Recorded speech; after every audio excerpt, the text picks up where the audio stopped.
맥주 맛있지? 다 먹고 나서 뺨도 한 대 맞자. 동창회에서였어요. 망설이며 나간 자리였는데 제 친구가 예전부터 지금까지 언제나 모두의 선망을 받고 누구보다 성공한 인생을 살고 있는 그 친구가 사람들 다 보는 앞에서 제 머리에 맥주를 부었습니다. 웃음소리, 비웃음, 카메라 촬영. 순식간에 제 인생이 조롱거리가 됐죠. 하지만 그 영상을 본 순간 상상도 못한 사람이 움직였습니다. 1조 자산가이자 제 시어머니. 그분이 단 하루 만에 그 친구의 인생을 완전히 뒤집어 버렸습니다. 그리고 그날 이후 저는 알게 됐죠.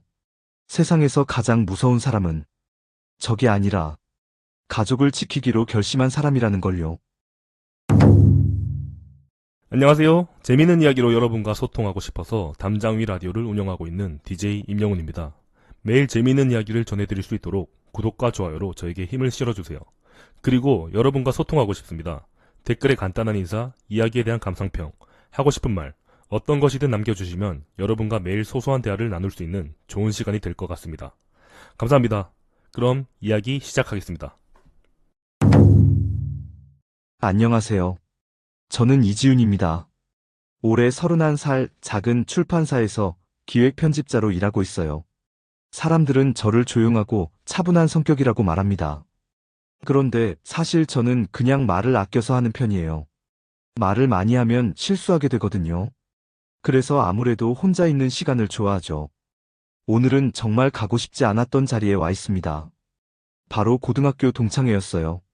지윤아, 한 번만 나와봐. 우리 몇 명 안 남았잖아. 며칠 전 받은 전화가 생각났습니다.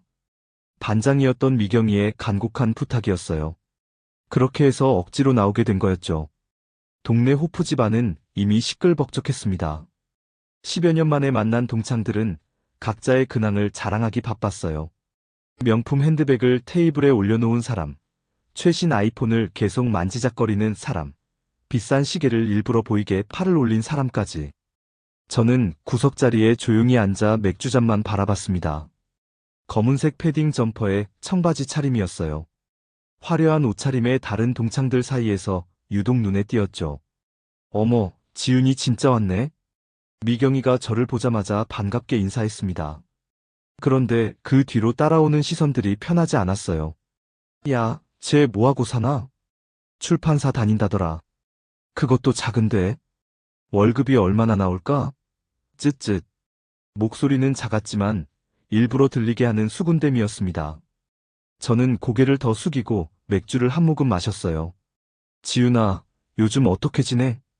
옆자리에 앉은 수진이가 물었습니다. 그런데 그 표정에서 진심이 느껴지지 않았어요. 그냥 평범하게 잘 지내고 있어. 짧게 대답했습니다. 더 말하고 싶지 않았거든요. 결혼은 언제 해? 남자친구는 있고? 약혼했어. 어머, 축하해. 남편 될 사람이 뭐해? 금융회사 다녀. 사실 박윤태 씨는 대기업 금융계열사의 팀장이었습니다. 그런데 자세히 말하고 싶지 않았어요. 괜히 또 비교당할 것 같았거든요. 아, 그렇구나. 수진이의 반응은 시큰둥했습니다. 아무래도 기대했던 대답이 아니었나 봐요. 근데 지윤아, 넌 정말 안 변했다. 말수가 여전히 적어. 건너편에 앉은 영희가 껄껄 웃었습니다. 그러자 다른 사람들도 함께 웃었어요. 맞아, 고등학교 때도 그랬잖아. 혼자서 책만 읽고. 그래서 출판사 갔나 봐. 요즘 출판업계 힘들다던데 괜찮아? 계속되는 질문들이 부담스러웠습니다. 저는 맥주잔을 들어 입술만 적셨어요. 괜찮아. 내가 좋아하는 일이니까. 좋아하는 일로 먹고 살기 어려운 세상인데 대단하네. 미경이가 말했지만 그 어조에서 동정의 기색이 느껴졌습니다. 그런데 그때였어요. 호프집 문이 열리면서 하이힐 소리가 또각또각 울렸습니다. 모든 사람들의 시선이 입구로 향했어요. 어머, 혜림이다. 진짜 나 혜림 맞네. 와, 진짜 유명해졌구나. 웅성웅성 거리는 소리가 들렸습니다. 저도 고개를 들어 문 쪽을 봤어요. 나혜림이 서 있었습니다. 긴 생머리를 한쪽으로 넘긴 채 베이지색 코트를 입고 있었어요. 명품 가방을 들고 있었고 화장도 완벽했습니다. 예전 고등학생 때와는 완전히 다른 모습이었어요. 안녕, 다들 오랜만이야. 혜림이는 여유로운 미소를 지으며 인사했습니다. 그러자 모든 사람들이 일어나서 그녀를 반겼어요. 혜림아, 진짜 대단하다. 책이 베스트셀러라며? 사인 좀 해줄래? 와, 진짜 작가가 우리 반에서 나왔네. 혜림이는 겸손한 척 손사래를 쳤지만 그 표정에서 만족감이 역력했습니다. 시선이 테이블을 한 바퀴 돌더니 저에게 멈췄어요. 어머, 이지훈? 여기 있었네. 그녀가 저를 발견하고 말했습니다. 그런데 그 목소리가 왜인지 차갑게 느껴졌어요. 혜림이는 천천히 제 쪽으로 걸어왔습니다. 하이힐 소리가 바닥에 울렸고 다른 사람들의 시선도 따라왔어요. 정말 오랜만이네. 몇 년 만이야? 한 10년 정도? 제 대답이 떨리고 있었습니다. 왜인지 가슴이 두근거렸어요. 혜림이는 저를 아래 위로 훑어봤습니다. 제 낡은 패딩과 색바랜 청바지를 보는 그 시선이 불편했어요. 넌 정말 그대로구나. 변한 게 하나도 없어. 그녀가 웃으며 말했습니다. 그런데 그 웃음이 진짜 웃음인지 의심스러웠어요. 아, 맞다. 지윤이도 글 쓰는 일 하잖아. 출판사 다닌다고 들었는데? 응. 어떤 출판사야? 혹시 내가 아는 곳일까? 혜림이의 질문이 계속 이어졌습니다. 그런데 그 질문들이 왜인지 부담스러웠어요. 마치 저를 시험하는 것 같았거든요. 작은 출판사야. 별로 유명하지 않아. 아, 그렇구나. 혜림이는 고개를 끄덕이며 의자에 앉았습니다. 바로 제 맞은편이었어요. 그래도 좋겠다. 책과 가까이 있으니까. 그녀의 말에는 묘한 뉘앙스가 있었습니다. 동정하는 것 같기도 하고 비꼬는 것 같기도 했어요. 혜림아, 너는 정말 대단해. 작가가 되다니. 미경이가 감탄하며 말했습니다. 운이 좋았어. 사실 처음엔 힘들었거든. 혜림이는 겸손한 척했지만 그 눈빛에서 자랑하고 싶어하는 마음이 보였어요. 첫 번째 소설이 바로 히트했잖아. 그게 어디 쉬운 일이야? 맞아, 영화화도 된다며? 사람들의 칭찬이 쏟아졌습니다. 혜림이는 만족스러운 표정으로 고개를 끄덕였어요. 아직 확정은 아니야. 그런데 좋은 소식이 있을 것 같아. 그러더니 갑자기 저를 바라봤습니다. 지윤아, 너는 글 써본 적 있어? 출판사에서 일하니까 글 쓸 기회도 많을 것 같은데. 아니야. 나는 편집만 해. 아, 그렇구나. 편집도 중요한 일이지. 혜림이는 고개를 끄덕였지만 그 표정에서 실망감이 느껴졌어요. 마치 제가 기대에 못 미친다는 듯한 표정이었거든요. 분위기가 어색해졌습니다. 사람들은 다시 혜림이에게 관심을 집중했고 저는 그저 조용히 앉아있을 뿐이었어요. 혜림아, 다음 작품은 언제 나와? 곧 나올 예정이야. 이번엔 더 재미있을 거야. 와, 벌써부터 기대돼. 대화는 계속 혜림이 중심으로 흘러갔습니다. 저는 점점 더 소외감을 느꼈어요. 그래서 일찍 자리를 뜨고 싶었습니다. 미안, 나는 먼저 가볼게. 저는 조용히 일어서며 말했습니다. 벌써? 좀 더 있다가. 미경이가 만류했지만 저는 고개를 저었어요. 내일 출근해야 해서. 그래? 그럼 어쩔 수 없네. 다음에 또 만나자. 저는 핸드백을 들고 일어섰습니다. 그런데 바로 그때였어요. 혜림이가 말했습니다. 잠깐, 지윤아. 그녀의 목소리가 저를 붙잡았습니다. 뭔가 심상치 않은 기운이 느껴졌어요. 예전 그 일, 아직도 기억나? 순간 온몸에 소름이 돋았습니다. 심장이 철렁 내려앉는 느낌이었어요. 그 말과 함께 잊고 살던 과거가 눈앞에 떠올랐습니다. 고등학교 때 일어났던 절대 남들이 알면 안 되는 그 일이요. 혜림이는 의미심장한 미소를 지었습니다. 그 미소를 보는 순간 저는 알았어요. 그녀가 왜 여기 온 건지를요? 목소리가 떨리지 않으려고 애썼습니다. 그런데 혜림이는 입꼬리를 올리며 되물었어요. 그래? 진짜 모르는 척하는 거야? 그녀의 눈빛이 날카로웠습니다. 마치 저를 꿰뚫어 보는 것 같았어요. 뭔 소리 하는 거야, 혜림아? 저는 다시 한번 부인했습니다. 그런데 목소리에 힘이 없었어요. 혜림이는 천천히 맥주잔을 들어 올렸습니다. 그럼 건배나 할까? 오랜만에 만난 기념으로. 좋지. 건배. 다른 동창들이 따라하며 잔을 들었어요. 그런데 저는 잔을 들 수가 없었습니다. 손이 너무 떨리고 있었거든요. 지윤아, 너는 왜 안 들어? 수진이가 물었습니다. 응. 저는 어쩔 수 없이 떨리는 손으로 맥주잔을 들었어요. 잔들이 부딪히는 소리가 또르르 울렸습니다. 건배. 모두가 외쳤지만 저에게는 들리지 않았어요. 혜림이의 시선만이 느껴졌습니다. 맥주를 마시는 척하면서 저는 생각에 잠겼습니다. 왜 혜림이가 그런 말을 했을까요? 정말 기억하고 있는 걸까요? 고등학교 3학년 때 일이었습니다. 아무도 모르는 일이라고 생각했었는데요. 그런데 혜림이가 알고 있다니. 지윤아, 괜찮아? 얼굴이 하얘. 미경이가 걱정스럽게 물었습니다. 아니야, 괜찮아. 저는 고개를 저었습니다. 그런데 사실 전혀 괜찮지 않았어요. 혜림이는 여전히 저를 바라보고 있었습니다. 그 시선이 부담스러워서 저는 다른 곳을 봤어요. 혜림아, 너는 정말 대단해. 어떻게 그렇게 유명해졌어? 영희가 물었습니다. 그냥 운이 좋았어. 첫 소설이 잘 됐거든. 첫 소설이 뭐야? 숨겨진 진실이라는 거야. 혹시 들어봤어? 다들 고개를 끄덕였어요. 정말 유명한 소설이었거든요. 와, 그거 내가 읽었어. 진짜 재밌더라. 고마워. 사실 실화를 바탕으로 쓴 거야. 혜림이의 말에 제 심장이 또 한 번 떨어졌습니다. 실화라니요. 실화? 진짜? 응. 고등학교 때 실제로 있었던 일이야. 혜림이는 저를 슬쩍 보며 말했습니다. 그 시선이 의미심장했어요. 와, 대박. 그럼 등장인물들도 실제 인물이야? 어느 정도는. 물론 각색은 했지만 저는 점점 더 불안해졌습니다. 혹시 그 소설 속 인물 중에 저를 모델로 한 캐릭터가 있는 건 아닐까요? 지윤아, 너도 그 소설 읽어봤어? 갑자기 혜림이가 저에게 물었습니다. 아니. 그래? 꼭 읽어봐. 너도 관심 있을 만한 내용이야. 혜림이의 말투에는 묘한 암시가 있었습니다. 다른 사람들은 모르겠지만 저에게는 분명한 경고로 들렸어요. 혜림아, 그 소설 어디서 영감을 받은 거야?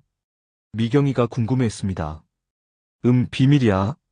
하지만 우리 학교에서 일어난 일이라고는 말할 수 있어. 우리 학교?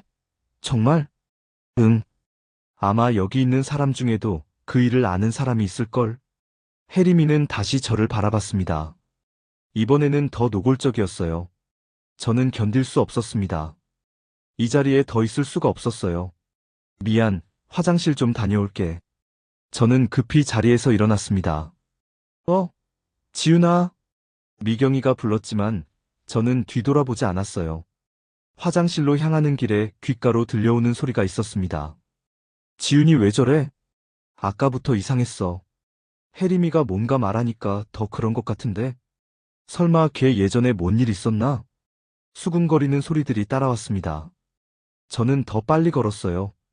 화장실 문을 열고 들어갔습니다. 다행히 아무도 없었어요. 저는 세면대 앞에 서서 거울을 봤습니다. 얼굴이 정말 하얘져 있었습니다. 눈가도 떨리고 있었고요.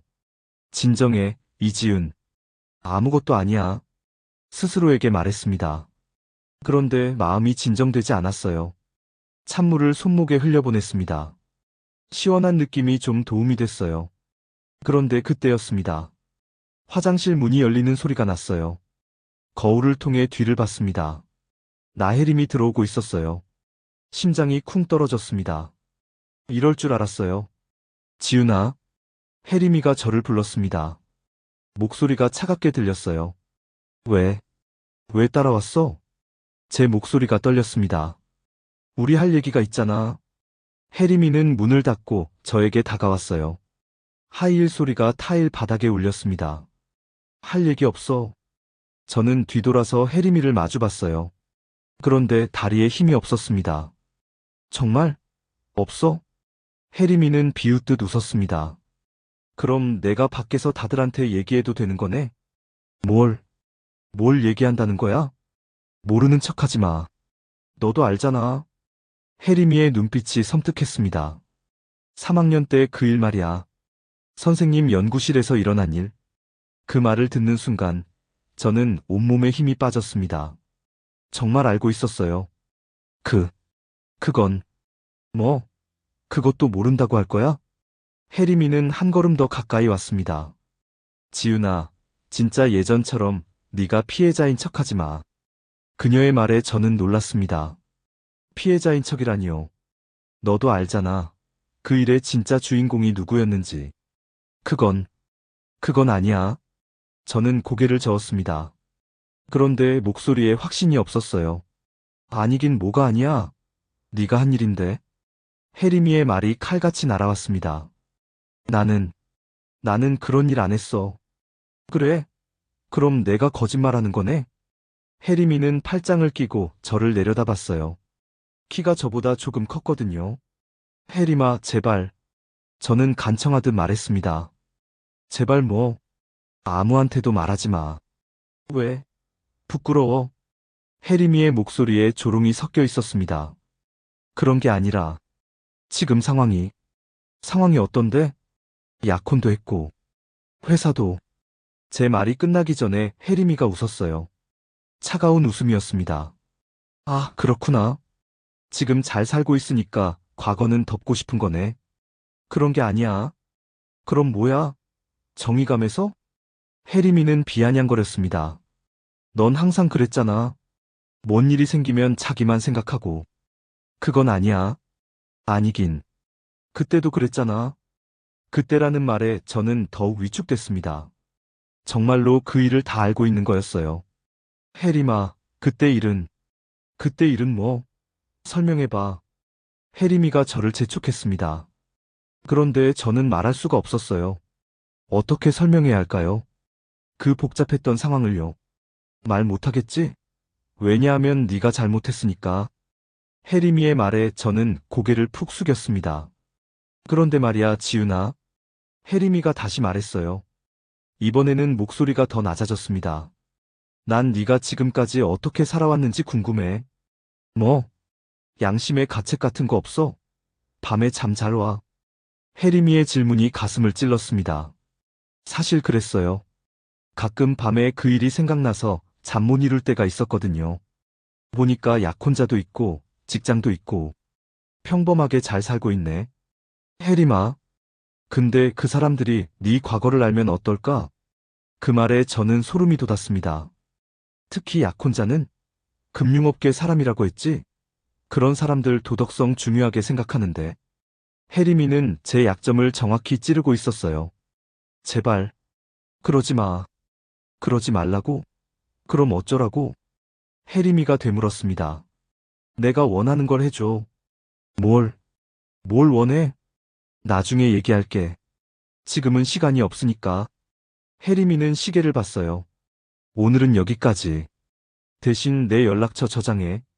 그녀가 핸드폰 번호를 불러줬습니다. 저는 떨리는 손으로 핸드폰을 꺼내 번호를 입력했어요. 내일 연락할게. 그때까지 잘 생각해봐.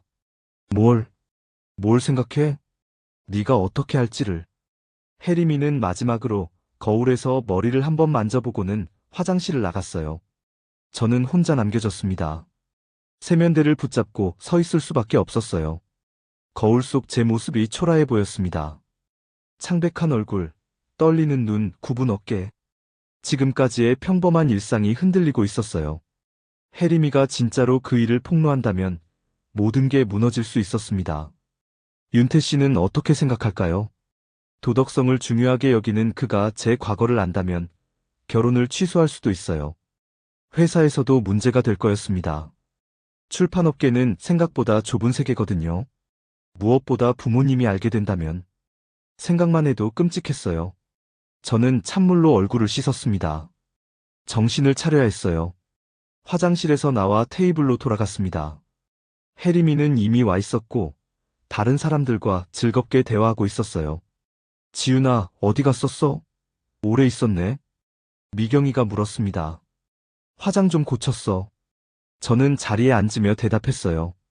혜림이와 눈이 마주쳤지만 그녀는 아무렇지 않게 웃었습니다. 화장실에서 나와 테이블로 돌아왔을 때 분위기가 묘하게 달라진 걸 느꼈습니다. 몇몇 동창들이 제 쪽을 힐끔거리며 수군댔어요. 평소보다 목소리도 작았고 시선도 어색했습니다. 지윤아, 와서 앉아. 미경이가 손짓했지만 그 표정에서 무언가 어색함이 느껴졌어요. 저는 자리에 앉으며 주변을 둘러봤습니다. 동창들의 표정이 전부 달라져 있었어요. 혜림이는 제 맞은편에 앉아 미소를 짓고 있었습니다. 그런데 그 미소가 너무나 차가웠어요. 지윤아, 화장실에서 혜림이랑 무슨 얘기했어? 수진이가 조심스럽게 물었습니다. 별거 아니야. 저는 떨리는 목소리로 대답했어요. 정말? 그런데 혜림이가 재미있는 얘기가 있다고 하던데? 영희가 말했습니다. 그러자 모든 시선이 저에게 집중됐어요. 재미있는 얘기? 응. 고등학교 때 있었던 일이라고. 혜림이가 끼어들었습니다. 지윤이 모르는 척하고 있지만 나는 다 기억하거든. 그녀의 말에 제 심장이 빨라졌어요. 혜림아, 그만해. 저는 간곡하게 부탁했습니다. 왜? 부끄러워? 그런 게 아니라. 그럼 뭐야? 혜림이는 고개를 갸웃거렸어요. 일부러 모르는 척하는 것 같았습니다. 다른 동창들의 궁금한 시선이 저를 압박했어요. 분위기가 점점 더 어색해졌습니다. 다들 궁금하잖아. 얘기해줘도 되지? 혜림이가 다른 사람들을 둘러보며 말했어요. 네, 궁금해요. 뭔 일인지 얘기해봐요. 동창들이 호응했습니다. 저는 점점 더 궁지에 몰리는 기분이었어요. 혜림아, 정말 그러지 마. 저는 마지막으로 부탁했습니다. 왜? 숨길 일도 아닌데. 혜림이는 비웃듯 말했어요. 그때 지윤이가 한 일은 안 돼. 저는 급하게 소리쳤습니다. 그런데 이미 늦었어요. 어머, 지윤이 왜 이래? 뭔 일이길래 저렇게 난리야? 동창들이 웅성거렸습니다. 혜림이는 만족스러운 표정으로 저를 바라봤어요. 지윤아, 너무 예민하게 굴지 마. 친구들끼리 옛날 얘기하는 건데. 그런 게 아니잖아. 그럼 뭐야? 혜림이의 목소리가 점점 날카로워졌어요. 너 진짜 예전이랑 똑같네. 자기 잘못은 인정 안 하고. 무슨 잘못? 모르는 척하지 마. 혜림이는 테이블에 손을 짚고 몸을 앞으로 기울였습니다. 3학년 때 최 선생님 연구실에서 있었던 일 말이야. 그 말을 듣는 순간 주변이 조용해졌어요. 동창들도 숨을 죽이고 지켜봤습니다. 그건 오해야? 제 목소리가 떨렸어요. 오해? 내가 직접 본 건데? 혜림이는 차가운 미소를 지었습니다. 네가 선생님 서랍에서 답안지 훔치는 거 내가 봤거든. 뭐? 동창들이 놀라며 소리쳤어요. 지윤이가 답안지를? 진짜? 저는 머리가 하얘졌습니다. 그 일이 이렇게 왜곡될 줄은 몰랐어요.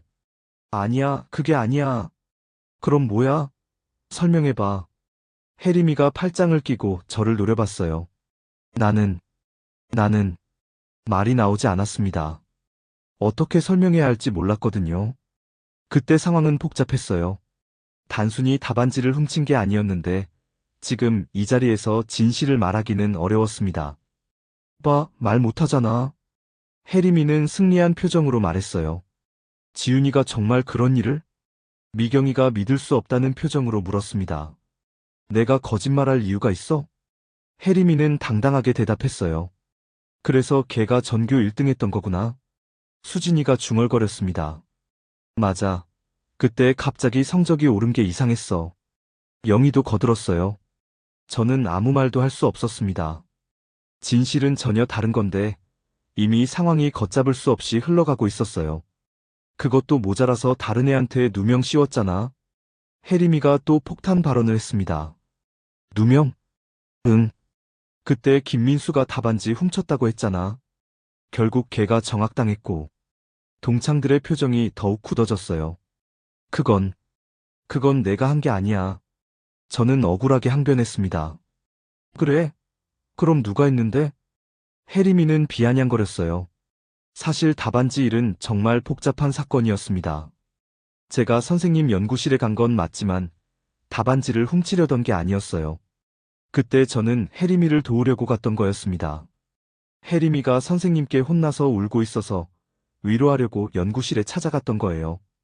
그런데 그곳에서 우연히 다른 학생이 답안지를 훔치는 걸 목격했습니다. 그 학생은 김민수가 아니라 다른 아이였어요. 하지만 그 순간 선생님이 들어오셨고 저만 붙잡혔죠. 진짜 범인은 이미 도망간 뒤였고요. 문제는 그 진짜 범인이 혜림이의 남자친구였다는 겁니다. 그래서 저는 차마 진실을 말할 수 없었어요. 결국 김민수가 누명을 쓴 건 맞지만 그건 제가 의도한 게 아니었습니다. 선생님이 오해하신 거였어요. 하지만 지금 이 자리에서 그 복잡한 진실을 설명할 수는 없었습니다. 지윤아, 이제라도 사과해. 혜림이가 말했어요. 사과? 응. 김민수한테도 우리한테도. 나는 잘못한 게 없어. 아직도 그래? 혜림이의 목소리가 높아졌어요. 그러자 갑자기 혜림이가 일어났습니다. 그리고 테이블 위에 있던 맥주잔을 집어들었어요. 혜림아, 뭐해? 미경이가 놀라며 물었습니다. 우리 옛날로 돌아가 볼까? 혜림이는 그렇게 말하며 저를 내려다봤어요. 그 눈빛이 섬뜩했습니다. 혜림아, 그러지 마. 저는 불안한 마음에 말했어요. 왜? 무서워? 혜림이는 비웃으며 말했습니다. 고등학교 때처럼 네가 당한 일 기억나? 그 말과 함께 혜림이가 맥주잔을 들어 올렸어요. 안 돼! 저는 소리쳤지만 이미 늦었습니다. 차가운 맥주가 제 머리 위로 쏟아졌어요. 아! 저는 비명을 질렀습니다. 맥주가 머리카락을 타고 얼굴로 흘러내렸어요. 어머! 지윤아! 동창들이 놀라며 소리쳤습니다. 저는 얼어붙은 채 아무 말도 할 수 없었어요. 온몸이 떨렸고 숨이 막혔습니다. 혜림아, 너 왜 이래? 미경이가 화를 내며 말했습니다. 뭐? 친구끼리 장난친 거잖아. 혜림이는 태연하게 말했어요. 이게 장난이야? 옛날에도 이런 일 있었거든. 지윤이도 익숙할걸? 혜림이의 말에 저는 더욱 충격받았어요. 고등학교 때 그런 일이 정말 있었거든요. 지윤아, 괜찮아? 수진이가 걱정스럽게 물었습니다. 저는 대답할 수 없었어요. 너무 당황해서 말이 나오지 않았습니다. 휴지 좀 줘. 영희가 급하게 말했어요. 그런데 그때였습니다. 누군가 핸드폰으로 사진을 찍는 소리가 들렸어요. 찰칵. 카메라 셔터 소리였습니다. 누가 사진 찍어? 미경이가 주위를 둘러봤어요. 옆 테이블에 앉아있던 사람들이 핸드폰을 들고 있었습니다. 저희 상황을 구경하면서 영상까지 촬영하고 있었어요. 야, 촬영하지 마. 미경이가 소리쳤지만 이미 늦었습니다. 와, 이거 대박인데? SNS에 올려야겠다. 옆 테이블 사람들이 웃으며 말했어요. 저는 더욱 절망스러웠습니다. 이 수치스러운 장면이 영상으로 찍혔다니요. 영상 삭제해주세요. 미경이가 부탁했지만 그들은 들은 척도 안 했어요. 공공장소에서 일어난 일인데 뭐. 재밌잖아. 요즘 이런 동창회 영상 인기 많아. 그들은 오히려 더 신이 났습니다. 혜림이는 여전히 만족스러운 표정으로 서 있었어요. 마치 계획대로 된 것처럼 보였습니다. 지윤아, 일어나. 미경이가 저를 부축했어요. 저는 비틀거리며 일어났습니다. 옷이 다 젖어 있었고 머리카락에서 맥주 냄새가 났어요. 화장실 가서 씻자. 미경이가 저를 이끌었습니다. 화장실에서 젖은 머리를 말리고 있는데 밖에서 웅성거리는 소리가 들렸어요. 진짜 대박이었다. 혜림이 왜 저랬을까? 지윤이가 뭘 잘못했길래? 동창들의 수군거리는 소리였습니다. 저는 거울 속 제 모습을 봤어요.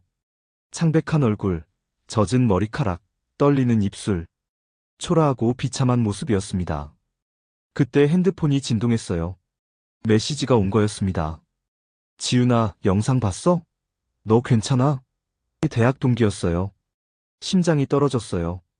벌써 영상이 퍼진 거였습니다. 연달아 메시지들이 왔어요. 이거 지윤이야? 왜 이렇게 됐어? 직장 동료였어요. 언니, 이 영상 진짜야? 사촌 동생도 메시지를 보냈어요. 지윤 씨, 상황이 어떻게 된 거예요? 회사 후배까지도요. 점점 더 많은 사람들이 영상을 보고 있었어요. 저는 무릎에 힘이 빠져 화장실 바닥에 주저앉았습니다. 그런데 그때 또 다른 메시지가 왔어요. 발신자는 박윤태 씨였습니다. 지윤아, 영상 봤는데 이게 뭐야? 당장 전화해. 메시지 톤이 차가웠어요. 평소와 완전히 달랐습니다. 그리고 마지막에 온 메시지를 보고 저는 정말 절망했어요. 며느리, 당장 집으로 와. 할 말이 있다. 윤정의 보냄. 시어머니였습니다. 윤정의 여사는 국내 굴지의 건설회사 회장님이셨어요. 1조가 넘는 자산을 가진 분이죠. 그분이 직접 문자를 보내신다는 건 정말 화가 많이 나셨다는 뜻이었습니다. 평소 시어머니는 저에게 차갑긴 하지만 직접적으로 뭐라고 하시지는 않았어요. 그런데 오늘은 달랐습니다. 저는 더는 버틸 수 없었어요. 화장실에서 나와 동창들에게 인사도 제대로 하지 못하고 급히 자리를 떠났습니다. 지윤아, 어디가? 미경이가 불렀지만 저는 뒤돌아보지 않았어요. 밖으로 나오니 찬 바람이 얼굴을 때렸습니다. 그런데 추위보다 두려움이 더 컸어요. 택시를 잡아 타며 생각했습니다. 어떻게 이런 일이 벌어진 걸까요? 핸드폰을 보니 계속해서 메시지와 전화가 왔어요. 대부분 그 영상에 대한 것들이었습니다. 답답하네. 왜 가만히 있었어? 나였으면 바로 맞받아쳤을 텐데. 지윤이 성격이 너무 약해. 사람들의 반응은 제각각이었지만 대부분 저를 불쌍하게 보거나 답답해했어요. 그런데 가장 무서운 건 시어머니의 반응이었습니다. 윤정의 여사는 체면을 무엇보다 중시하시는 분이에요. 그런 분이 며느리가 공개적으로 모욕당하는 영상을 보셨다니. 생각만 해도 끔찍했어요. 택시 안에서 저는 눈물을 참으려고 애썼습니다. 기사님이 룸미러로 저를 보고 계셨거든요. 아가씨, 괜찮아요? 기사님이 걱정스럽게 물으셨어요. 네, 괜찮아요. 저는 거짓말을 했습니다. 전혀 괜찮지 않았는데요. 집에 도착했을 때는 이미 밤이 깊어 있었어요. 현관문 앞에 서서 한숨을 깊게 쉬었습니다. 내일 시어머니를 뵙고 어떻게 설명해야 할까요? 그리고 회사에서는 또 어떤 반응이 있을까요? 무엇보다 혜림이가 앞으로 또 무슨 일을 벌일지 걱정됐어요. 오늘 일은 시작에 불과한 것 같았습니다. 문을 열고 집에 들어가면서 저는 어두운 미래를 예감했어요. 이 모든 일이 어떻게 끝날지 정말 알 수 없었습니다. 다음 날 새벽 6시, 윤정의 여사의 하루가 시작됐습니다. 평소보다 일찍 일어나신 그녀는 서재에서 차를 마시며 어젯밤에 본 영상을 다시 생각했어요. 며느리가 맥주를 뒤집어 쓰던 그 장면이 머리에서 떠나지 않았습니다. 감히 내 며느리한테. 그녀는 찬 목소리로 중얼거렸어요. 손가락 끝이 찻잔을 톡톡 두드렸습니다. 화가 났을 때 나오는 습관이었어요. 윤정의 여사는 62세의 나이에도 카리스마가 대단한 분이었습니다. 국내 1조 자산가로서 건설업계의 거물이죠. 그녀 앞에서는 대기업 회장들도 고개를 숙일 정도였어요. 그런 분의 며느리를 공개적으로 모독했다니 용서할 수 없는 일이었습니다. 아침 7시 30분, 그녀는 비서실장에게 전화를 걸었어요. 김 실장, 지금 당장 와. 네, 회장님. 바로 출발하겠습니다. 김 실장은 20년간 윤정의 여사를 모신 베테랑이었어요. 그녀의 목소리 톤만 들어도 상황의 심각성을 알 수 있었습니다. 30분 후, 김 실장이 서재로 들어왔어요. 평소보다 긴장한 표정이었습니다. 앉아. 윤정의 여사는 간단하게 말했어요. 그리고는 태블릿을 밀어줬습니다. 이 영상 봤어? 김 실장은 영상을 보더니 눈살을 찌푸렸어요. 이게 무슨... 내 며느리야? 그 말에 김 실장의 얼굴이 굳어졌습니다. 나혜림, 이 사람 이력 다 조사해. 윤정의 여사의 목소리는 차가웠어요. 출판 계약, 세무, 주변 인간관계까지 전부. 빠진 게 없게 해. 네, 알겠습니다. 언제까지 드릴까요? 오늘 안에. 김 실장은 고개를 끄덕였어요. 윤정의 여사가 이렇게 서두르는 일은 흔치 않았습니다. 그리고 하나 더. 그녀는 찻잔을 내려놓으며 말했어요. 출판계 사람들 연락처 정리해놔. 어느 분들 말씀이신지요? 주요 출판사 대표, 광고 대행사 임원들. 내가 직접 통화할 거야. 김 실장은 순간 등에 소름이 돋았어요. 윤정의 여사가 직접 나선다는 건 보통 일이 아니었습니다. 오전 10시, 김 실장은 조사팀을 꾸려 나혜림에 대한 전방위 조사를 시작했어요. 사립탐정 2명, 회계법무팀 3명, 그리고 미디어 전문가 1명이 투입됐습니다. 윤정혜 여사의 명령에는 예외가 없었어요. 첫 번째 성과는 오후 2시에 나왔습니다. 회장님, 나혜림의 학력에 문제가 있습니다. 김 실장이 보고했어요. 어떤 문제? 미국 대학 졸업이라고 프로필에 나와 있는데 실제로는 6개월만 어학연수를 다녀온 것으로 확인됩니다. 윤정혜 여사의 입꼬리가 살짝 올라갔어요. 또 있어? 네. 작품 중 일부에서 표절 의혹도 발견했습니다. 일본 소설의 줄거리를 거의 그대로 가져온 부분이 있어요. 증거는? 원문과 번역본을 대조해서 정리했습니다. 김 실장은 두꺼운 파일을 내밀었어요. 윤정혜 여사는 천천히 내용을 훑어봤습니다. 잘했어. 계속 파. 오후 3시부터. 윤정혜 여사는 본격적인 행동에 나섰어요. 첫 번째 전화는 국내 최대 출판사 대표에게 걸었습니다. 박 대표님, 윤정혜입니다. 아, 회장님. 안녕하세요. 나혜림이라는 작가 아세요? 네, 요즘 뜨고 있는 작가죠. 저희도 계약 검토 중입니다. 계약하지 마세요. 짧고 단호한 말이었어요. 네? 그게 무슨... 자세한 건 나중에 말씀드릴게요. 일단 계약은 보류해주세요. 알겠습니다. 박 대표는 당황했지만 거절할 수 없었어요. 윤정혜 여사의 그룹은 출판계에도 막대한 영향력을 가지고 있었거든요. 두 번째 전화는 광고 대행사 CEO에게 걸었어요. 최 대표님, 나혜림 광고 전부 취소하세요. 회장님, 그런데 계약이 이미... 위약금은 우리가 물어줄게요. 대신 앞으로 절대 기용하지 마세요. 네, 알겠습니다. 세 번째, 네 번째 전화가 이어졌어요.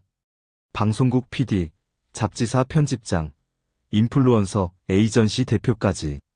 모든 통화는 비슷한 패턴이었습니다. 윤정혜 여사의 요구는 간단했어요. 나혜림, 앞으로 계약 불가. 그녀의 한마디면 충분했습니다. 업계에서 그녀를 거스를 사람은 아무도 없었어요. 오후 5시, 나혜림의 소속사에 첫 번째 타격이 왔어요. 혜림 씨, 광고 촬영이 취소됐어요. 매니저가 다급히 말했습니다. 취소? 왜? 광고주 쪽에서 갑자기 계약을 파기한다고 연락이 왔어요. 나혜림은 어리둥절했어요. 어제까지만 해도 아무 문제가 없었는데 말이죠. 이유는? 내부 사정이라고만 하고 자세한 건 안 알려주네요. 나혜림은 짜증스럽게 혀를 찼어요. 다른 광고는 괜찮겠지? 그런데 30분 후 또 다른 소식이 들려왔어요. 혜림 씨, 화장품 광고도 취소됐어요. 뭐? 그것뿐만 아니라 다음 주 예정이었던 잡지 촬영도 연기됐대요. 나혜림의 얼굴이 굳어졌어요. 하나둘이면 우연이라 할 수 있지만 이렇게 연속으로 취소되는 건 이상했습니다. 뭔 일이야 도대체? 오후 6시, 더 큰 충격이 기다리고 있었어요. 혜림 씨, 큰일 났어요. 매니저가 황급히 뛰어왔습니다. 이제 또 뭐야? 출판사에서 계약 해지한다고 연락이 왔어요. 어느 출판사? 두 곳 다요. 나혜림은 의자에서 벌떡 일어났어요. 말이 안 돼. 계약서에 위약 조항이 있잖아. 위약금은 그쪽에서 물어준다고 해요. 이건 정말 이상한 일이었어요. 출판사가 위약금을 물어가면서까지 계약을 파기한다니. 이유는 뭐래? 내부 사정 변경이라고만. 나혜림은 급히 출판사에 전화를 걸었어요. 편집장님, 저 나혜림입니다. 계약 해지가 무슨... 혜림 작가님, 죄송해요. 위에서 결정된 사항이라. 갑자기 왜요? 어제까지만 해도 괜찮다고 하셨잖아요. 저도 자세한 이유는 모르겠어요. 사장님이 직접 지시하신 거라. 통화는 그렇게 끝났어요. 나혜림은 어리둥절할 수밖에 없었습니다. 저녁 7시, 나혜림은 집에 돌아와 상황을 정리해봤어요. 하루 만에 광고 3건이 취소됐고 출판 계약 2건이 파기됐습니다. 이런 일이 우연히 벌어질 확률은 거의 없었어요. 누군가 의도적으로 내 일을 방해하고 있어. 나혜림은 그렇게 중얼거렸습니다.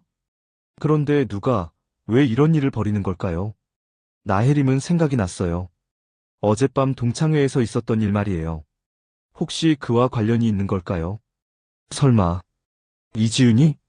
하지만 곧 고개를 저었어요. 이지윤 같은 사람이 이런 일을 벌일 능력은 없어 보였거든요. 그때 핸드폰이 울렸어요. 모르는 번호였습니다. 여보세요? 나혜림 작가님이신가요? 낯선 남자 목소리였어요. 네, 그런데 누구세요? 업계 관련해서 조언 드리려고 연락했습니다. 업계요? 요즘 작가님 주변에 좋지 않은 소문이 돌고 있어서요. 나혜림의 심장이 빨라졌어요. 무슨 소문이요? 표절 의혹이랑 학력 위조 문제요. 혹시 대응 방안을 준비하고 계신가요? 뭐라고요? 나혜림은 소리쳤어요. 그런데 상대방은 이미 전화를 끊었습니다. 이게 뭐야? 나혜림은 급히 인터넷을 검색해봤어요. 자신의 이름을 검색하자 심각한 내용들이 나왔습니다. 나혜림 작가 표절 의혹 제기, 유명 작가의 허위 학력 논란, 기사들이 계속 올라오고 있었어요. 그것도 공신력 있는 언론사들에서 말이죠. 이게 대체 뭐야? 나혜림은 당황했어요. 어떻게 이런 기사들이 갑자기 쏟아지는 거죠? 댓글들을 보니 더 충격적이었어요. 역시 요즘 작가들 믿을 게 못 되네. 표절은 정말 최악이다. 학력 위조까지? 완전 사기꾼이네. 여론이 급격히 나빠지고 있었어요. 밤 10시, 나혜림은 소속사 대표에게 전화를 걸었어요. 대표님, 이 상황 어떻게 해야 해요? 혜림아, 일단 진정하고. 진정하라고요? 제 인생이 망가지고 있는데. 알아. 내일 회사에서 대책회의 할게. 내일이요? 지금 당장 해야 하는 거 아니에요? 밤늦게 뭘 할 수 있겠어? 일단 자고 내일 얘기하자. 통화가 끝났지만 나혜림은 잠을 잘 수 없었어요. 하루 만에 자신의 커리어가 무너지고 있었습니다. 광고, 출판, 언론까지 모든 분야에서 동시에 타격을 받았어요. 누가 이런 일을? 나혜림은 계속 생각했어요. 이렇게 체계적으로 자신을 공격할 수 있는 사람이 누굴까요? 그때 문득 이지윤의 약혼자가 생각났어요. 금융업계 사람이라고 했죠. 혹시 그쪽에서 압력을 넣은 걸까요? 하지만 그것만으로는 설명이 안 됐어요. 이 정도 규모의 일을 벌이려면 엄청난 영향력이 필요했거든요. 새벽 2시, 나혜림은 여전히 잠들지 못하고 있었어요. 핸드폰을 보니 매니저에게서 메시지가 와 있었습니다. 혜림 씨, 내일 예정된 방송 출연도 취소됐어요. 죄송해요. 나혜림은 핸드폰을 내던졌어요. 이제 정말 끝이네. 어제까지만 해도 촉망받는 작가였던 그녀가 하루 만에 업계에서 퇴출당할 위기에 처한 거였습니다. 그런데 정작 이 모든 일의 배후에 윤정의 여사가 있다는 건 꿈에도 몰랐어요. 한편 윤정의 여사는 서재에서 만족스러운 표정으로 보고서를 보고 있었습니다. 첫날 성과 치고는 괜찮군. 김 실장이 고개를 끄덕였어요. 내일부터는 더 본격적으로 들어가겠습니다. 좋아.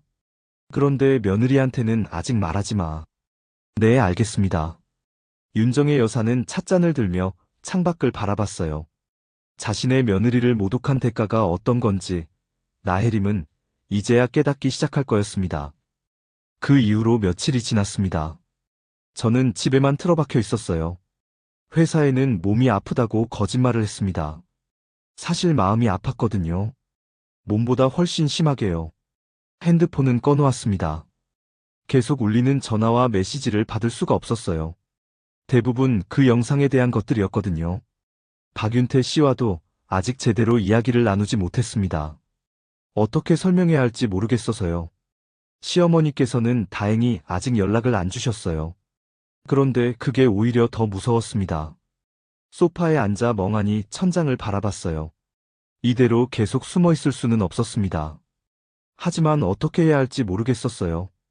그때 현관 초인종이 울렸습니다. 누구지? 문 앞에 서서 조심스럽게 물었어요. 지윤 씨, 최경민입니다. 낯익은 목소리였어요. 동네 서점 사장님이셨습니다. 문을 열자 경민 씨가 걱정스러운 표정으로 서 있었어요. 손에는 따뜻한 커피 2잔이 들려 있었습니다. 안녕하세요. 어떻게? 여기까지. 서점 앞으로 지나가시는 걸 봤는데 며칠째 안 보이셔서 걱정됐어요. 그의 목소리는 따뜻했습니다. 왠지 눈물이 날 것 같았어요. 들어오세요. 거실에 앉아 커피를 마시는데 경민 씨가 조심스럽게 말했어요. 힘드시죠? 저는 고개를 끄덕일 수밖에 없었습니다. 그 영상 저도 봤어요. 제 얼굴이 붉어졌어요. 부끄러웠습니다. 많이 속상하셨을 것 같아요. 네. 그런데 왜 가만히 있으셨어요? 경민 씨의 질문에 저는 머뭇거렸어요. 그냥 어떻게 해야 할지 몰라서 맞서 싸워야죠. 그의 말이 단호했습니다. 저는 그런 성격이 아니에요. 성격의 문제가 아니에요. 정당한 권리예요. 경민 씨는 앞으로 몸을 기울였어요. 그 사람이 왜 그런 짓을 했는지 아세요? 예전에 저랑 문제가 있었어요. 어떤 문제요? 저는 망설였습니다. 그 복잡한 과거를 설명하기가 어려웠거든요. 고등학교 때 일인데 제가 잘못한 게 있어요. 정말요? 경민 씨의 눈빛이 의외였어요. 의심스럽다는 표정이었습니다. 지윤 씨 같은 분이 그렇게 나쁜 일을 하실 것 같지 않은데요. 아니에요. 정말 제가 한번 확인해 보면 어떨까요? 확인이요? 학교에 가서 당시 자료를 찾아보는 거예요. 경민 씨의 제안이 뜻밖이었어요. 그런 자료가 남아 있을까요? 있을 거예요. 요즘 학교들은 기록을 다 보관해요. 저는 생각해 봤습니다. 정말 그때 일을 다시 확인해 볼 수 있을까요? 무서우세요? 경민 씨가 물었어요. 솔직히, 네. 그럼 제가 같이 가죠. 그의 말에 조금 용기가 났어요. 다음 날 오전, 저희는 모교를 찾았습니다. 15년 만에 보는 학교는 많이 달라져 있었어요. 건물도 새로 지었고, 운동장도 넓어졌습니다. 교무실에서 당시 담임 선생님을 만날 수 있었어요. 김 선생님은 저를 알아보시더니 반가워하셨습니다. 어머, 지훈이. 정말 오랜만이네. 안녕하세요, 선생님. 잘 지내고 있었구나. 그런데 갑자기 무슨 일로? 저는 경민 씨를 보며 말했어요. 혹시 예전 자료를 볼 수 있을까요? 예전 자료? 3학년 때 있었던 일에 대해서요. 김 선생님의 표정이 조금 어두워졌어요. 아, 그 일. 아직도 기억하고 있구나. 네. 자료실에 당시 기록이 남아있을 거야. 가봐도 돼? 자료실은 지하에 있었어요. 오래된 서류들이 연도별로 정리되어 있었습니다. 경민 씨와 함께 2009년 폴더를 찾아 열었어요. 여러 서류들 사이에서 상담 일지를 발견했습니다. 이거예요. 제가 가리킨 파일을 경민 씨가 조심스럽게 꺼냈어요. 첫 장을 넘기자 익숙한 이름들이 보였습니다. 저와 혜림이, 그리고 김민수의 이름이 적혀 있었어요. 하지만 내용은 제가 기억하는 것과 달랐습니다. 이상하네요. 경민 씨가 중얼거렸어요. 기록에 따르면 답안지, 도난 사건의 전말이 자세히 나와 있었어요. 실제로는 혜림이가 다른 학생을 집단 따돌림시키고 있었고, 저는 그걸 선생님께 신고했던 거였습니다. 이게 진짜예요? 제가 믿을 수 없어서 물었어요. 여기 보세요. 경민 씨가 한 부분을 가리켰습니다. 이지윤 학생이 나혜림의 괴롭힘을 목격하고 상담실에 신고함. 다음 장에는 더 구체적인 내용이 있었어요. 나혜림 학생이 약한 친구들을 괴롭히는 행위가 지속적으로 발견됨. 이지윤 학생의 신고로 사실 확인. 저는 머리가 어지러웠어요. 기억과 전혀 다른 내용이었거든요. 그럼 답안지 사건은? 여기 있네요. 경민 씨가 다른 페이지를 넘겼어요. 김민수 학생이 실제 범인이었으나 이지윤 학생이 목격 당시 증언을 제대로 하지 못해 일시적으로 의심받음. 하지만 나중에 CCTV를 통해 김민수 학생의 범행이 확인됨. 제가 기억하던 것과 완전히 달랐어요. 그럼 제가 답안지를 훔친 게 아니라? 아니에요. 오히려 당신은 피해자였어요. 경민 씨의 말에 저는 충격을 받았습니다. 또 다른 기록을 보니 더욱 놀라웠어요. 이지윤 학생이 나혜림의 보복을 우려해 진실 말하기를 주저함. 상담 결과 이지윤 학생은 선량한 학생으로 확인됨. 모든 기록이 제가 무고한 피해자였음을 보여주고 있었어요. 이상해요. 그럼 왜 제가 그렇게 기억하고 있었죠? 경민 씨가 생각에 잠겼어요. 아마 그때 충격이 컸나 봐요. 혜림이라는 학생이 거짓말로 당신을 몰아붙였던 것 같은데요. 마지막 페이지에는 더 충격적인 내용이 있었습니다. 나혜림 학생의 거짓 증언으로 인해 이지윤 학생이 정신적 고통을 받음. 추후 나혜림 학생에 대한 지도 필요. 저는 그 자리에 주저앉고 싶었어요. 15년간 제가 죄책감에 시달렸던 일이 모두 거짓이었다니. 지윤 씨, 괜찮아요? 경민 씨가 걱정스럽게 물었어요. 저는 정말 바보였네요. 아니에요. 어린 나이에 그런 일을 당했으니 혼란스러웠을 거예요. 15년 동안 제가 잘못했다고 생각하고 살았어요. 눈물이 날 것 같았지만 참았어요. 이제 진실을 아셨으니 당당해지세요. 하지만 이미 일은 벌어졌잖아요. 늦지 않았어요. 경민 씨는 상담 일지를 복사했어요. 이걸 공개하면 돼요. 저는 망설였어요. 그래도 나까지 나쁜 사람으로 보이면 어쩌죠? 이미 당신은 충분히 상처받았어요. 경민 씨의 목소리가 단호했어요. 이젠 당신 차례예요. 그의 말이 마음에 와닿았어요. 혜림이라는 사람은 15년 전에도 그랬고 지금도 똑같네요. 네. 이번에도 가만히 있으면 또 당하게 될 거예요. 경민 씨의 말이 맞았어요. 자료실을 나오면서 저는 결심했습니다. 더 이상 숨어 있지 않기로요. 차 안에서 경민 씨가 말했어요. 용기 내세요. 진실은 당신 편이에요. 고맙습니다. 천만에요. 정의로운 일이니까요. 집으로 돌아가는 길에 저는 생각했어요. 어떻게 이 진실을 세상에 알릴까? 그리고 혜림이는 또 어떤 반응을 보일까? 하지만 이번에는 두렵지 않았어요. 진실이 제 편에 있었으니까요. 15년간 저를 괴롭혔던 죄책감에서 드디어 해방될 수 있을 것 같았습니다. 경민 씨 말이 맞았어요. 이젠 제 차례였습니다. 집에 돌아온 저는 책상 앞에 앉았습니다. 경민 씨가 복사해준 상담 일지가 앞에 놓여 있었어요. 15년간 제 마음을 괴롭혔던 진실이 그 종이 위에 적혀 있었습니다. 핸드폰을 들었다 놓았다 반복했어요. 정말 이걸 공개해도 될까요? 시계를 보니 밤 11시가 넘어 있었습니다. 늦은 시간이었지만 더 이상 미룰 수 없었어요. 동창회 단체 채팅방을 열었습니다. 30명 정도가 참여한 방이었어요. 마지막 메시지는 사흘 전 것이었습니다. 제 영상에 대한 이야기들이었죠. 지윤이 진짜 불쌍하더라. 혜림이 왜 저랬을까? 뭔 사연이 있나 봐. 저는 상담 일지를 사진으로 찍었어요. 글자가 잘 보이게 여러 장을 찍었습니다. 그리고 메시지를 작성하기 시작했어요. 안녕하세요. 이지윤입니다. 손가락이 떨려서 글자를 제대로 쓰기 어려웠어요. 며칠 전 일로 많이 놀라셨을 것 같아요. 저도 당황스러웠지만 이제 진실을 말씀드리려고 해요. 당시 학교 상담 일지입니다. 상담 일지 사진들을 첨부했어요. 저는 그때 진실을 말하려 했습니다. 혜림이가 다른 친구들을 괴롭히는 걸 신고했던 거였어요. 답안지 사건과는 전혀 관계없었습니다. 15년간 오해하며 살았지만 이제는 진실을 밝히고 싶어요.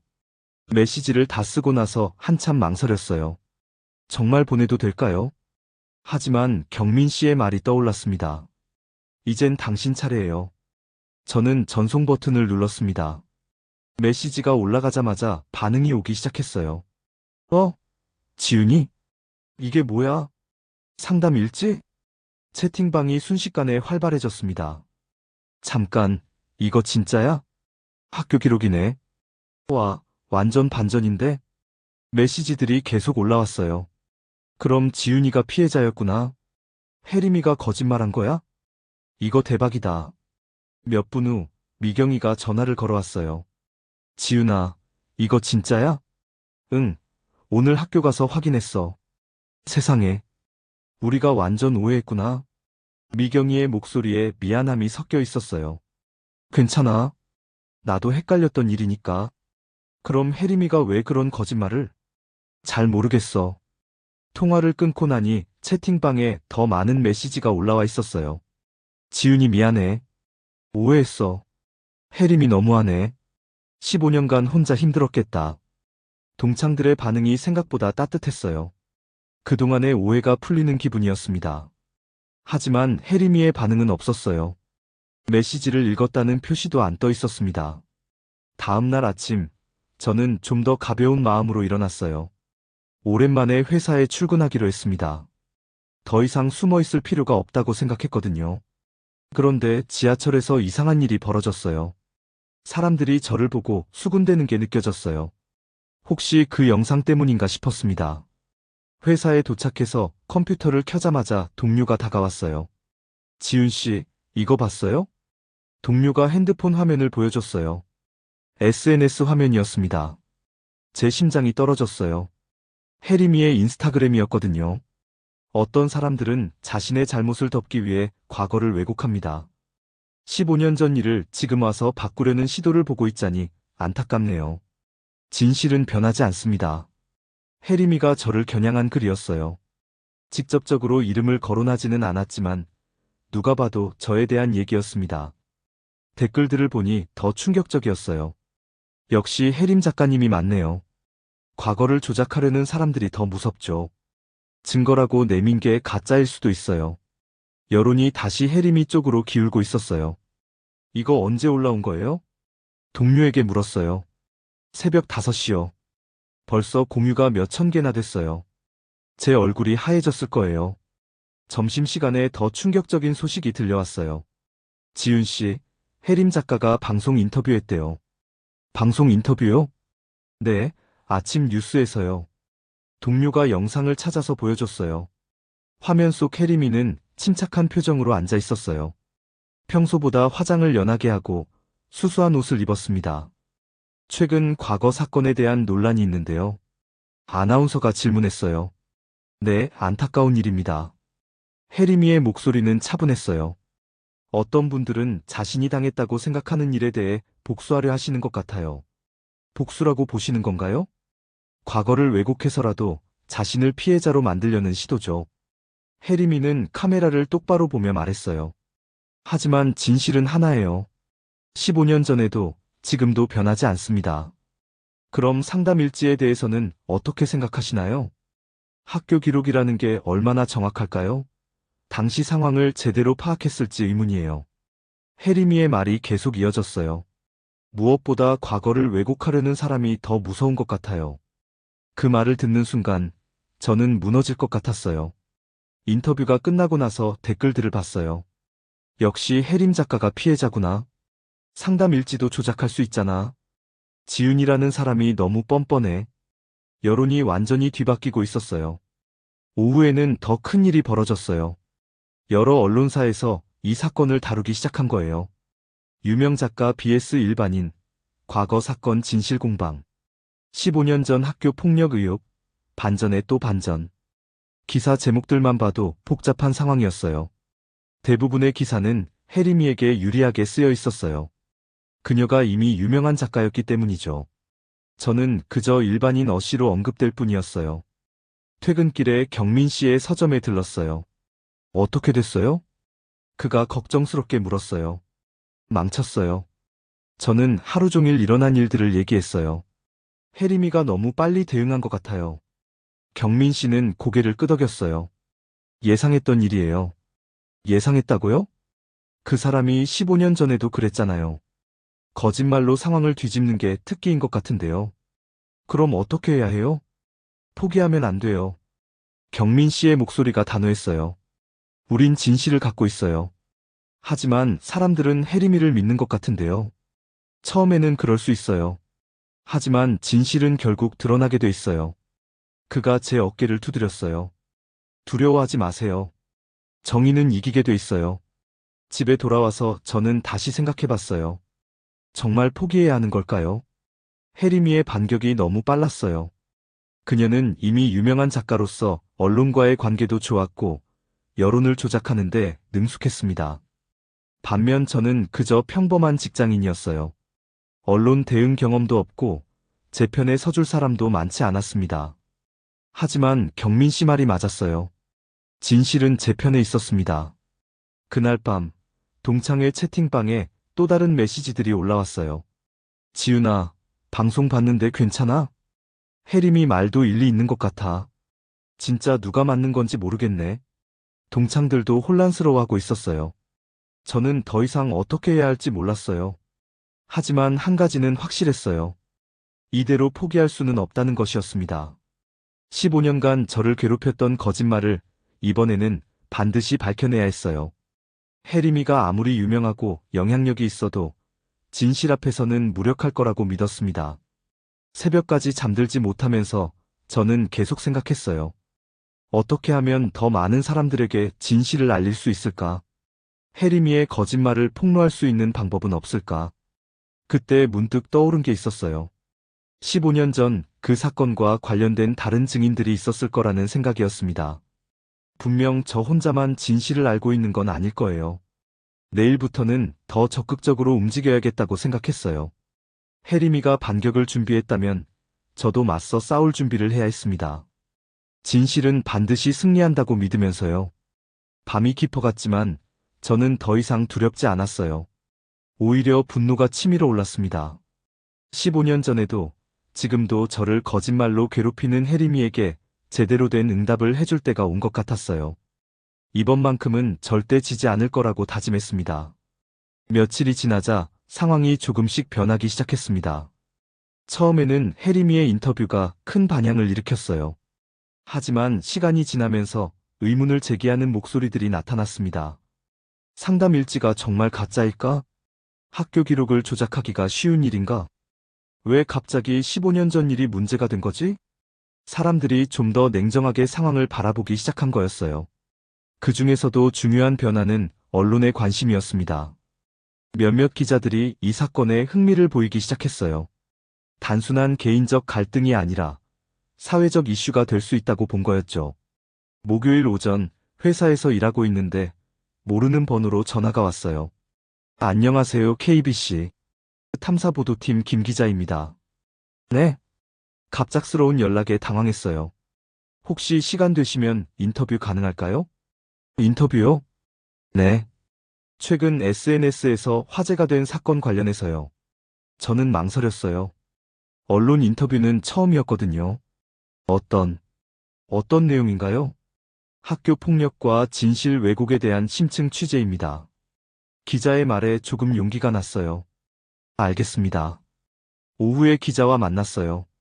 생각보다 젊은 여성이었습니다. 우선 상담 일지부터 확인해보고 싶어요. 김 기자는 제가 가져온 자료를 자세히 봤어요. 이 기록들이 진짜라면 큰 문제네요. 네. 학교에 직접 가서 확인해봐도 될까요? 물론이에요. 다음 날, 김 기자는 카메라맨과 함께 모교를 찾았어요. 저도 함께 갔습니다. 15년 만에 두 번째 방문이었죠. 교장 선생님은 처음에 인터뷰를 꺼렸어요. 하지만 사실 확인 차원이라는 설명에 협조해 주셨습니다. 당시 기록을 다시 한번 확인해 봤습니다. 교장 선생님이 말씀하셨어요. 이지윤 학생은 피해자였습니다. 괴롭힘을 신고한 용감한 학생이었어요. 카메라 앞에서의 증언이었어요. 나혜림 학생은 실제로 다른 친구들을 괴롭히는 문제가 있었습니다. 더 중요한 증언도 나왔어요. 당시 상담교사였던 박 선생님을 찾아냈거든요. 지금은 다른 학교로 옮기셨지만 그때 일을 생생히 기억하고 계셨어요. 이지윤이라는 학생이 있었죠. 박 선생님이 회상하며 말씀하셨어요. 정말 착하고 용감한 아이였어요. 친구가 괴롭힘 당하는 걸 보고 저에게 신고했거든요. 그럼 답안지 사건은요? 김 기자가 물었어요. 그건 완전히 다른 사건이었어요. 이지윤 학생과는 아무 관련이 없었습니다. 나혜림 학생에 대해서는 어떻게 기억하세요? 문제가 많은 학생이었어요. 약한 친구들을 괴롭히고 거짓말도 자주 했죠. 박 선생님의 증언은 결정적이었어요. 특히 자신의 잘못을 다른 사람에게 뒤집어 씌우는 경향이 있었어요. 방송은 그 주 금요일에 나갔어요. 학교 폭력의 진실, 15년 만에 밝혀지다라는 제목이었습니다. 저는 집에서 떨리는 마음으로 방송을 봤어요. 화면에 모교가 나왔고 교장 선생님과 박 선생님의 인터뷰가 이어졌어요. 당시 기록을 보면 이지윤 학생은 명백한 피해자였습니다. 나혜림 학생의 주장은 사실과 다릅니다. 객관적이고 차분한 보도였어요. 방송이 끝나자마자 반응이 쏟아졌어요. 완전 반전이네. 혜림이가 거짓말한 거구나. 지윤이 불쌍해. SNS와 댓글창이 순식간에 뒤바뀌었어요. 저녁에는 더 큰 변화가 일어났습니다. 다른 방송사들도 이 사건을 다루기 시작한 거예요. 유명 작가의 거짓 주장 논란, 과거 왜곡으로 피해자 재차 상처.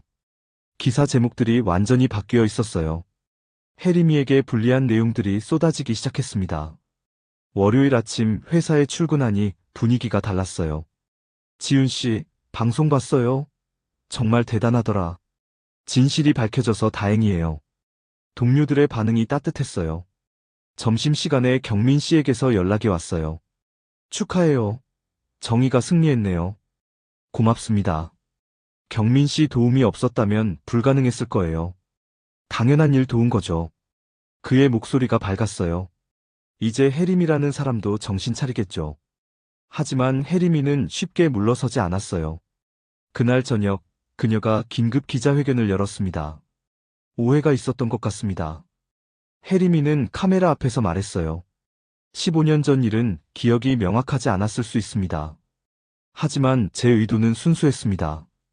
변명 같은 사과였어요. 진심이 느껴지지 않았습니다. 앞으로는 더 신중하게 행동하겠습니다. 기자회견이 끝나고 나서 반응은 차가웠어요. 저게 사과야? 진심이 없어 보이는데? 너무 늦었어. 사람들은 이미 혜림이에게 등을 돌린 후였어요. 더욱이 며칠 후 더 큰 일이 벌어졌습니다. 윤정의 여사가 본격적으로 움직인 거였어요. 김 실장, 문학상 심사위원 명단 받고. 그녀는 차가운 목소리로 지시했어요. 나혜림 이름 빼고 앞으로 우리 재단 관련 행사에는 절대 초청하지 마. 네, 알겠습니다. 윤정의 여사의 그룹은 문학계에도 큰 영향력을 가지고 있었어요. 매년 주최하는 문학상이 권위 있는 상이었거든요. 그리고 출판계에도 조용히 알려. 어떻게 말씀드릴까요? 우리 그룹과 거래하는 출판사들에게는 나혜림과의 계약을 권하지 않는다고 해. 윤정의 여사의 한마디는 업계에서 법과 같았어요. 일주일 만에 혜림이의 상황은 완전히 바뀌었습니다. 예정되어 있던 문학상 심사위원에서 제외됐고 새로운 출판 계약들이 모두 무산됐어요. 광고 계약도 줄줄이 취소됐습니다. 혜림 씨, 큰일 났어요. 매니저가 다급하게 말했어요. 또 뭐예요? 모든 출판사에서 연락이 안 와요. 뭐라고요? 계약 논의하던 곳들이 전부 연락을 끊었어요. 혜림이의 얼굴이 창백해졌어요. 이유는? 내부 사정이라고만. 이것이 윤정의 여사의 영향력이었어요. 직접적으로 압력을 넣지 않아도 그녀의 의중만 알면 업계가 알아서 움직였습니다. 한 달 후 혜림이는 완전히 고립됐어요. 출판사는 물론 방송사, 광고업계에서도 연락이 오지 않았습니다.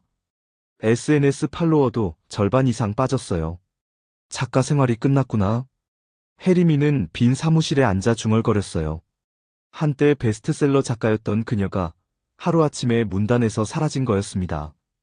반면 저는 평온을 찾아가고 있었어요. 회사에서도 집에서도 예전처럼 편안한 일상을 보낼 수 있게 됐습니다. 박윤태 씨와의 관계도 회복됐어요. 미안해, 지훈아. 처음에 의심해서. 괜찮아요. 이해해요. 앞으로는 무슨 일이 있어도 당신 편에 설게. 그의 말이 진심으로 느껴졌어요.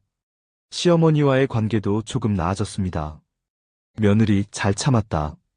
윤정의 여사는 짧게 말씀하셨지만 그 안에 인정이 담겨 있었어요. 고생했어. 평소보다 따뜻한 목소리였습니다. 어느 토요일 저녁 경민 씨의 서점에서 작은 모임이 있었어요. 이 일을 도와준 분들과의 감사 인사였습니다. 김 기자, 박 선생님, 경민 씨, 그리고 저까지 4명이었어요. 정의가 승리한 것 같아 기분이 좋네요. 김 기자가 말했어요. 기자로서 보람 있는 일이었어요. 진실을 밝혀내는 게 우리 몫이죠. 박 선생님도 흐뭇해하셨어요. 지훈이 같은 아이들이 더 이상 상처받지 않았으면 좋겠어요. 경민 씨는 저를 보며 말했어요. 이제 정말 자유로워지셨네요. 네, 15년 만에 짐을 내려놓은 것 같아요. 정말 그런 기분이었어요. 오랫동안 저를 짓누르던 죄책감과 두려움에서 해방된 느낌이었습니다. 집에 돌아가는 길에 저는 생각했어요. 이번 일을 통해 많은 걸 배웠습니다.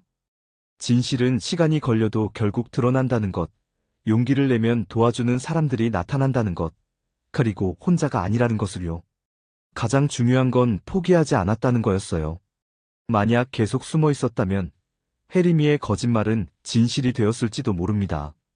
하지만 용기를 내서 맞서 싸웠고 결국 승리할 수 있었어요. 현관문을 열고 집에 들어가면서 저는 미소를 지었습니다. 내일부터는 정말 새로운 시작이 될 것 같았어요. 더 이상 과거에 얽매이지 않고 당당하게 살아갈 수 있을 것 같았습니다. 혜림이는 자신이 한 일의 대가를 치르고 있었고 저는 드디어 자유를 얻었어요. 정의는 늦을 수 있지만 결국 승리한다는 걸 몸소 경험한 소중한 시간이었습니다. 이제 정말로 새로운 인생을 시작할 때가 왔어요. 그 일이 모두 끝나고 한 달이 지났을 때였습니다. 저는 정기검진을 받으러 병원에 갔어요. 최근 스트레스가 많아서 몸에 이상이 없는지 확인하고 싶었거든요. 대기실에서 순서를 기다리고 있는데 익숙한 실루엣이 눈에 들어왔어요. 나혜림이었습니다. 한 달 만에 본 그녀는 많이 달라져 있었어요. 예전의 화려한 모습은 온데간데 없고 수척하고 초췌한 모습이었습니다. 저는 눈을 피하려고 했어요. 굳이 마주칠 이유가 없다고 생각했거든요. 그런데 혜림이가 저를 발견하고는 천천히 다가왔어요. 지윤아. 그녀의 목소리는 예전과 달리 작고 떨렸어요. 저는 어쩔 수 없이 고개를 들어 그녀를 봤습니다. 혜림아, 잠깐 얘기할 수 있을까? 저는 망설였지만 고개를 끄덕였어요. 병원 카페로 자리를 옮겼습니다. 조용한 곳이었어요. 마주 앉은 혜림이의 얼굴을 자세히 보니 더 충격이었어요. 살도 많이 빠졌고 눈가에는 다크서클이 짙었습니다. 어떻게 지내? 그녀가 먼저 말을 꺼냈어요. 그냥 평범하게. 저는 짧게 대답했습니다. 너는? 나도. 그냥. 혜림이는 커피컵을 돌리며 말했어요. 잠시 침묵이 흘렸습니다. 어색했지만 예전처럼 날카로운 긴장감은 없었어요. 지윤아, 미안했어. 갑자기 혜림이가 말했습니다. 무엇이? 모든 것이. 그녀의 목소리가 더 작아졌어요. 15년 전 일도, 최근 일도. 저는 그녀를 바라봤어요. 진심으로 보였습니다. 나, 그때 네가 부러웠어. 부러워? 선생님들이 널 더 아껴줬잖아. 혜림이는 고개를 숙였어요. 넌 착하고 공부도 잘하고 모든 게 완벽해 보였어. 그래서 질투가 났어. 어떻게든 너를 끌어내리고 싶었어. 그녀의 고백이 담담했어요. 15년 전에도, 최근에도 마찬가지였어. 저는 복잡한 기분이었어요. 화가 나면서도 한편으로는 이해가 됐습니다. 그런데 결국 내가 다 무너졌네. 혜림이는 쓴웃음을 지었어요. 작가 생활도 끝났고 사람들도 다 떠났어. 그건 내 잘못이 아니야. 다 내가 한 짓이니까. 그녀는 고개를 저었어요. 정확히는 내가 선택한 길이니까. 혜림이는 가방에서 무언가를 꺼냈어요. 작은 상자였습니다. 이거 받아줄래? 뭐야? 고등학교 때 네가 빌려준 책. 그때 못 돌려줬잖아. 상자를 열어보니 오래된 문학책이 들어있었어요. 정말 제가 빌려준 책이었습니다. 15년간 가지고 있었어. 왜? 미안한 마음 때문에. 그런데 돌려줄 용기가 없었어. 혜림이는 눈물을 글썽였어요. 이제라도 돌려주고 싶어서. 저는 책을 받으며 말했어요. 고마워. 내가 고마워해야 할 사람인데. 뭐가? 날 봐줘서. 혜림이가 일어났어요. 이제 정말 안녕이야. 어디 가는데? 고향으로 내려가. 부모님한테 용서 구하고 처음부터 다시 시작할 거야. 그녀는 작은 미소를 지었어요. 오랜만에 보는 진짜 미소였습니다. 지윤아, 행복해. 그렇게 말하고는 카페를 나갔어요. 저는 오래도록 그 자리에 앉아 있었습니다. 모든 게 끝났지만 마음 한구석이 쌓였어요. 복잡한 감정이 밀려왔습니다. 분노도 미움도 그리고 연민까지. 하지만 무엇보다 홀가분함이 컸어요. 진짜 끝이 난 것 같았거든요. 집으로 돌아가는 길에 경민 씨의 서점에 들렀습니다. 지윤 씨, 어떻게 오셨어요? 그냥. 들르고 싶어서요. 무슨 일 있었어요? 표정이 좀 이상한데. 경민 씨는 예리하게 알아챘어요. 저는 혜림이와의 만남을 얘기했습니다. 그렇게 사과했다고요? 네. 기분이 어때요? 복잡해요. 경민 씨는 고개를 끄덕였어요. 당연하죠. 그런 일이 간단할 리 없어요. 맞아요. 하지만 이제 정말 끝난 것 같네요. 그런 것 같아요. 며칠 후, 저는 다시 서점을 찾았어요. 책을 정리하는 경민 씨를 도우려고요. 요즘 많이 도와주시네요. 그가 웃으며 말했어요. 여기가 편해서요. 저도 지훈 씨가 와주시니까 좋아요. 함께 책을 정리하면서 저희는 자연스럽게 얘기를 나눴어요. 이제 괜찮아요? 경민 씨가 조심스럽게 물었어요. 네, 괜찮아요. 정말요? 응, 지금은 내가 날 지킬 수 있어. 그 말을 하는 순간 저 자신도 놀랐어요. 정말 그렇게 느껴졌거든요. 좋은 말이네요. 맞죠? 저도 그렇게 생각해요. 창밖으로 따뜻한 햇살이 쏟아져 들어왔어요. 봄이 오고 있었습니다. 지훈 씨. 네? 혹시 시간 되실 때 같이 영화나 볼까요? 경민 씨가 조심스럽게 제안했어요. 좋아요. 저는 별 망설임 없이 대답했어요. 정말요? 네, 정말요. 그의 얼굴이 밝아졌어요. 저도 기분이 좋았습니다. 오후 늦게 집에 돌아가면서 저는 생각했어요. 정말 많은 일이 있었습니다. 상처도 많이 받았고 힘들기도 했어요. 하지만 그 과정에서 많은 걸 배웠습니다. 용기의 중요성, 진실의 힘, 그리고 혼자가 아니라는 것을요. 무엇보다 저 자신을 믿고 지킬 수 있다는 자신감을 얻었어요. 현관문을 열고 들어가면서 저는 미소를 지었습니다. 핸드폰에 박윤태 씨에게서 온 메시지가 있었어요. 오늘 하루 어땠어? 사랑해. 따뜻한 메시지였어요. 저도 답장을 보냈습니다. 나도 사랑해. 오늘 정말 좋은 하루였어. 정말 그랬어요. 오랜만에 마음이 편안한 하루였습니다. 저녁을 먹고 나서 혜림이가 돌려준 책을 펼쳐봤어요. 15년 전에 읽었던 소설이었습니다. 그때는 무슨 내용인지 제대로 이해 못했었는데 지금 읽으니 다르게 느껴졌어요. 주인공이 어려움을 극복하고 성장하는 이야기였습니다. 마치 제 이야기 같았어요. 책을 덮고 창밖을 봤어요. 밤하늘에 별이 반짝이고 있었습니다. 내일부터는 정말 새로운 시작이 될 것 같았어요. 더 이상 과거에 얽매이지 않고 당당하게 살아갈 수 있을 것 같았습니다. 혜림이도 자신의 길을 찾아가고 저도 제 길을 걸어가는 거예요. 각자의 방식으로요. 침대에 누워서 잠들기 전 저는 마지막으로 생각했어요. 이제 정말 괜찮아. 내가 날 지킬 수 있으니까. 그 생각과 함께 편안한 잠에 빠져들었습니다. 꿈속에서도 저는 웃고 있었어요. 정말 오랜만에 꾸는 좋은 꿈이었습니다. 새로운 계절이 문턱에 다가오고 있었고, 저의 새로운 인생도 함께 시작되고 있었어요. 이번에는 정말로 아무도 저를 무너뜨릴 수 없을 것 같았습니다. 제가 저를 지킬 수 있으니까요. 오늘 이야기는 어떠셨나요? 이야기를 듣고 느낀 점이나 혹시 마음에 드시지 않는 부분이 있었다면 다음에 더 발전된 모습으로 여러분을 찾아뵐 수 있도록 댓글로 말씀해주세요. 끝까지 이야기를 들어주셔서 정말 감사합니다. 저는 언제나 이곳에서 여러분을 기다리고 있겠습니다. 생각나실 때면 언제든지 담장위 라디오에 들러주세요. 감사합니다. 지금까지 담장위 라디오 DJ 임영운이었습니다. 여러분 행복한 하루 보내세요.